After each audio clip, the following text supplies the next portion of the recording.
Chapter 15, Close Shaves in an Unfair World.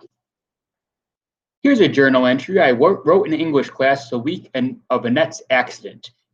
It was actually on topic, which would have been a nice change of pace for Miss Palma, if I let her read it.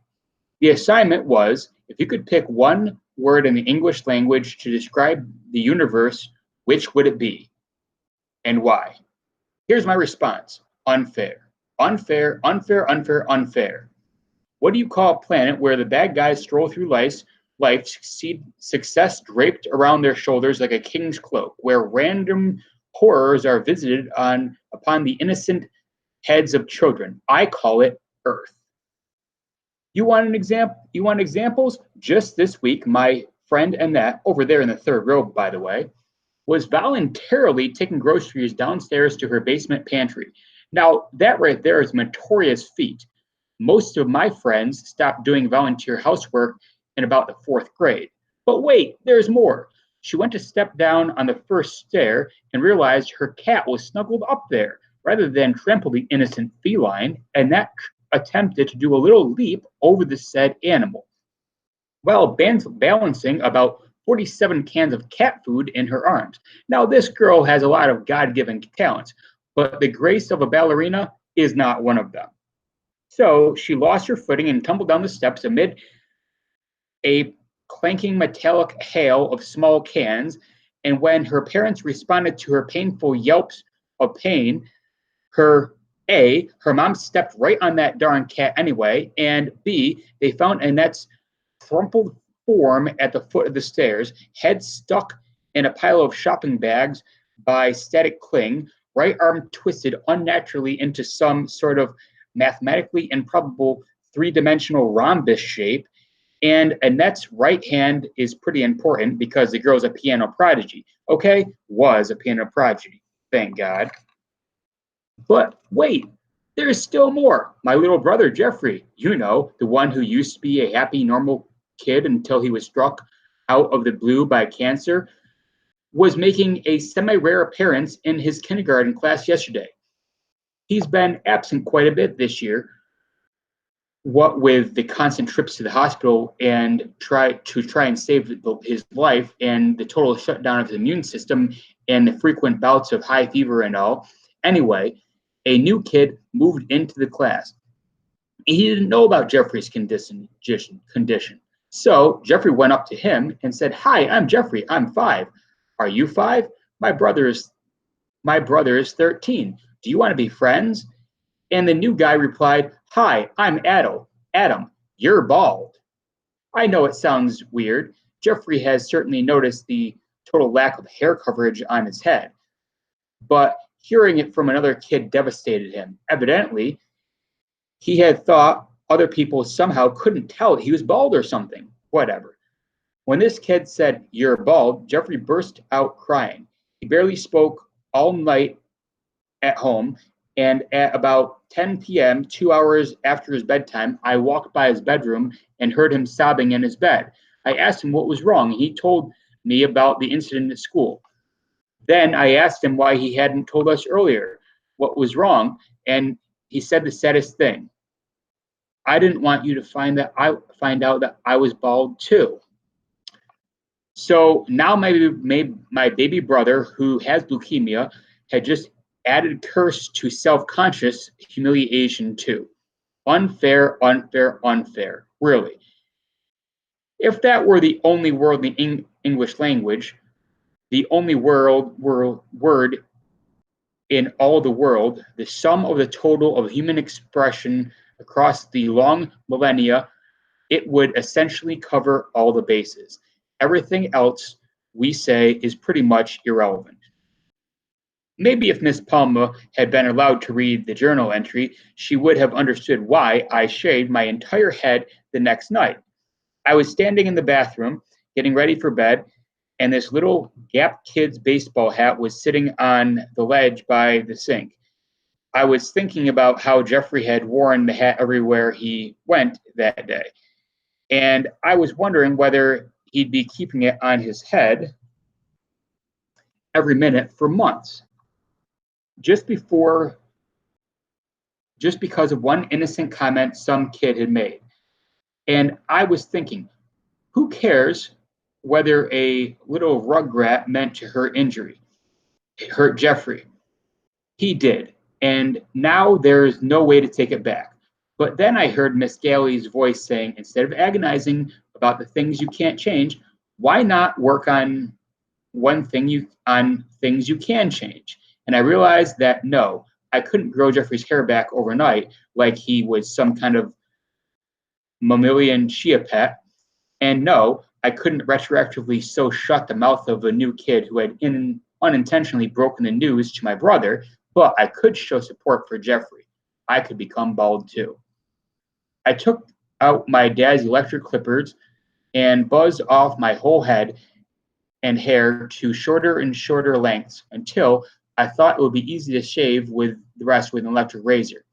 Then I started in an actual shaving portion of the festivities.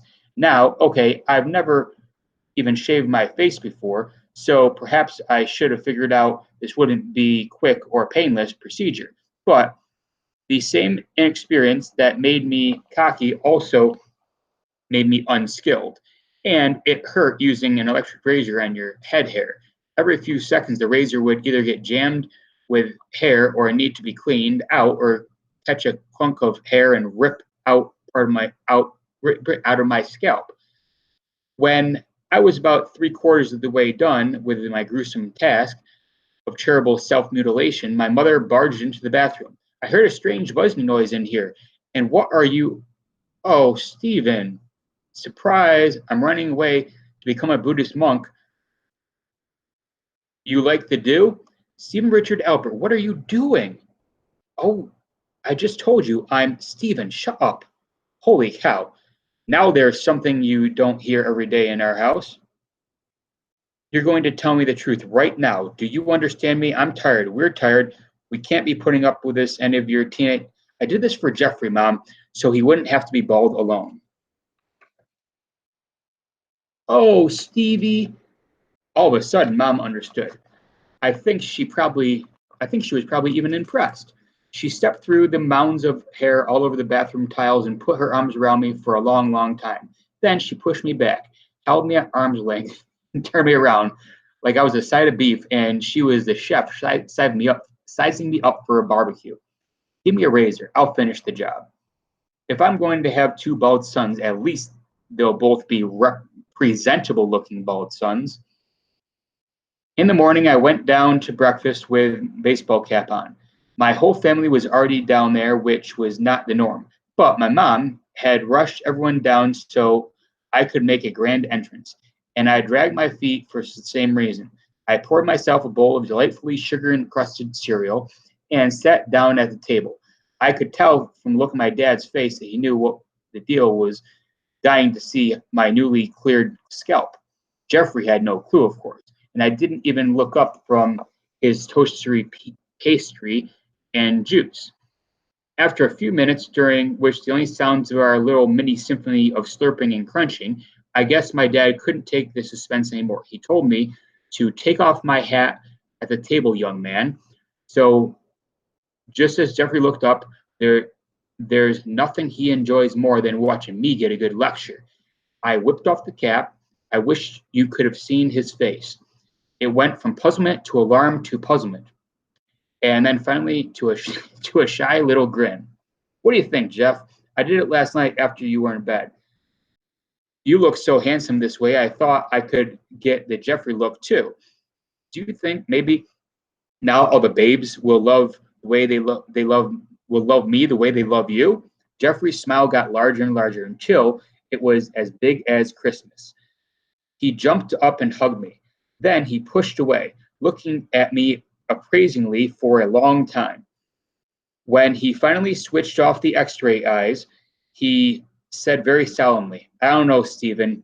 You look okay, I guess, but it will take more than just a haircut to turn you into a handsome babe magnet like me. Honestly, where does this child get this stuff? At school, my plan was to do the hat trick again until some teacher made me take the cap off. That would have been a swell strategy too, if it hadn't been the windiest day of the whole year. As I was standing at the bus stop with Renee, a massive gust of wind, a gust whipped that sucker right off my head and down the sidewalk. I'm sure I have looked more suave at other moments than I did right then, running up the street in a crouch, trying to jump on the flying headgear while carrying all my books, my pate shining in the glare and the strong morning sun. I finally got to the hat, pinned it under my foot, looked up in momentary triumph just as the bus pulled up.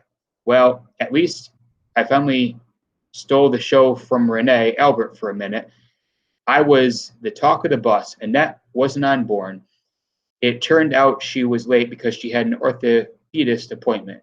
So I sat next to Renee. She looked at me in an odd kind of silence, usually only seen on 3-year-olds who are meeting Barney for the first time. Then she shook her head as to clear it and spoke. Wow, you must really love your brother. Nah, I just really hate my hair. Okay, once in a rare while, I do come up with a decent line under pressure. When we got to school, word raced around the building, and I was like king of the island for a day. A couple of friends thought I was nuts, but everyone else, especially girls and female teachers, thought I was so sweet. I was pretty pleased with the outcome overall, although I did have a complaint. Top of my head was freezing.